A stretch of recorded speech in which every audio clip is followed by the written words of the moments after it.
number 11 says, one Thursday, researchers gave students enrolled in a section of basic Spanish a set of 50 new vocabulary words to memorize. On Friday, the students took a vocabulary test. When they returned to class the following Monday, they were retested without advance warning. Both sets of test scores for the 28 students are shown. So in this data chart, I find this data chart here in the book a little bit confusing, because when I was looking at it, I didn't.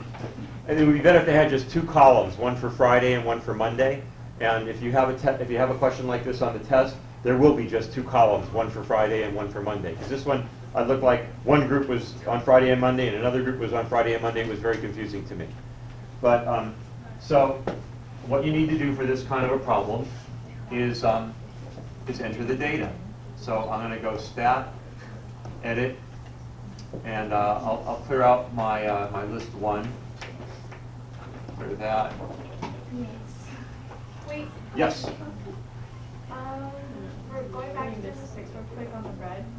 To use a box plotter, could you have entered the information into your calculator? Would that not have worked for that one? No, because you don't have the data points. All you have is a histogram. Got it. Okay. All right. But here they give me the data points. So can somebody just call these out to me, like all the Fridays? I have 42. 42, 44, 45, 48, 44, 43, 41, 35, 43, 48, 43, 45, 47. That's for Friday. That's for Friday. Fridays? Yeah, I need both. See, that's the thing. Both Fridays? Okay. Both Fridays. Here you go. So 50, 34, 38, 43, 39, 46, 37, 40, 41, 48, 37, 36. Oh, see, I made a mistake. 37, delete, 36. Okay, now I want to point something out.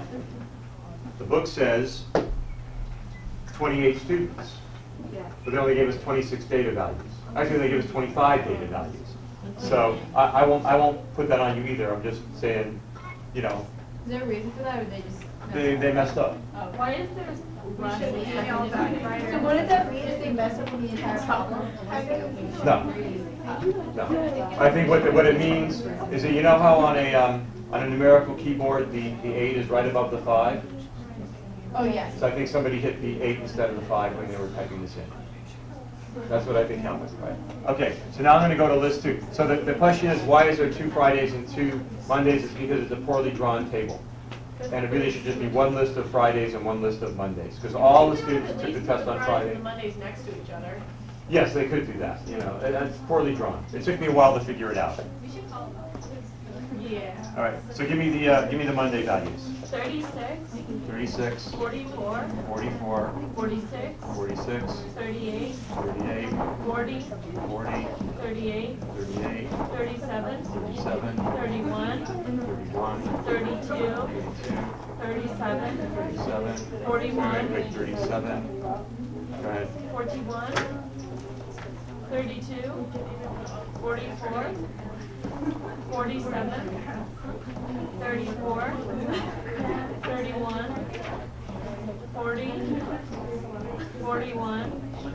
40. Oh, no, sorry, 32. 32. 36. 31. 39. 31.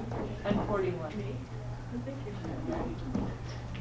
All right, so one thing to check when you're making comparisons of 2 data sets in lists is you really want to make sure you have the same number of data values in both lists. If you don't, you're going to get that in some kind of dimension odd, you know, weird error thing, right? So if you get that kind of an error, go back to your list and make sure that you have this exact same number of data values in each one, okay?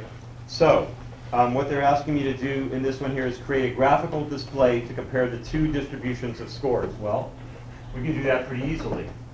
So I'm going to go second, stat plot, And I'm going to leave both plot 1 and plot 2 on. But in plot 1, I'm going to turn it into a box plot. Now, one thing about the TI, right, and it gets very frustrating, and I see people doing this all the time, is, you know, when you're on the type and you're on that row and you want to get to something on that row, You can't go you down. can't hit the down button. You hit the down button, it's going to take you to the list. You just kind of got to go across 6 times to get to it. So remember that. The other thing that I frequently forget is when I put it on there and it's blinking on the box plot 1, I forget to hit enter and I just go down to the next one. It doesn't enter it if you don't hit enter. Wait, that's Right? not box plot. Doesn't that drive you nuts? Drives me nuts. Wait, Mr. Danny, question. Yes. Isn't the one in the middle box plot? This one is a box plot with outliers. You see the little dot? And the other one is a box plot that does not show outliers. That would totally explain why some of my problems are wrong then. That probably would, yes. That's the one you want to use, right? Wait, Okay. with outliers? With outliers. Okay. Yes, use the box plot with outliers. So that now is entered in. That one's entered in. I have one box plot. And now I'm going to go stat, second stat plot. And I want to do for plot 2. I have the box plot there, but it's telling me it's list 1, but I want list 2. So I'm just going to go down there to the list. I'm going to change it second 2 for list 2. I hit enter. And if I go zoom 9, I have to go second quick sometimes. That tries me, that's 2. Zoom 9. Lo and behold, there is your graphical display. Question answered, right? Now all you have to do is sketch it out. But you have to sketch it out, give me a little bit of information on it, right? So if I want to get information on this, I just push the trace button. And you see where I have the little blinky thing there, you know, on the top one? And that's telling me that's list 1, because you can see the L1. And the little blinky thing is telling me that's my min is 34. So just mark that 34 so I can see that you know what you're talking about. That's 34. My Q1 tells me right there, 38.5, gives me my median, 43, gives me my Q3, gives me my max. There aren't any outliers, so I don't need to worry about that. And then when I want to go down to this one, that's where I can go back and forth on the up and down. And it start me on my blinky thing with the max, right? Yes? Just maybe a stupid question. No. Oh, okay.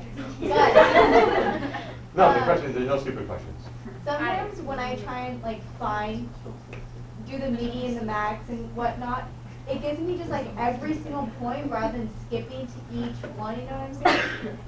So like rather than showing me the min, Q1, median, Q3, and everything, it just like goes random places. I'd have to see you do it. Okay. Yeah. Do you normally just Yeah, you should do press trace. the trace? Did you push trace first? That's fine. Okay, that's it right there. You have to trace it. Okay. So you press trace first. So design. the other thing on this kind of a, if you do this as a diagram here, okay, you need to mark your scale. So again, I'm just telling you to sketch it out, but you need to mark your scale so that I can see what the numbers are that you're talking about. Okay, so we need a scale, label it properly, you know, label your numbers there. But that's a nice little box plot question, and it uses the technology pretty effectively. Yes. How do we find our bin size in this scale? Okay, so for this, it's not a bin size because it's a histogram has the bins.